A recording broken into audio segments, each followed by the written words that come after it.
নমস্কার বন্ধুরা, সবাই কেমন আছেন? আশা করছি খুব ভালো আছেন। তুলিস ওয়ার্ল্ডে সবাইকে স্বাগত। আজ আমি বানাবো চিকেন স্যুপ। কিভাবে বানাবো চলো দেখে নেওয়া যাক। কিভাবে চিকেন স্যুপ বানাই, এইভাবে তৈরি করলে খুব সুন্দর টেস্ট হবে।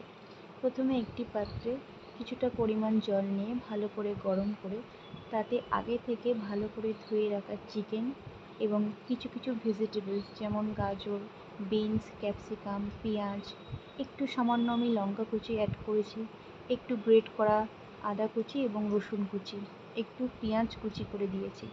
এগুলোকে ভালো করে একসাথে ফুটতে দিতে হবে এবং সামান্য পরিমাণে লবণ দিতে হবে। ভালো করে ফুটে আসলে এতে উপর থেকে গোলমরিচের গুঁড়ো এবং সব কিছু ব্যালেন্স করবার জন্য অল্প পরিমাণে চিনি দিলাম এবং খুব ভালো করে ফুটতে দিতে হবে।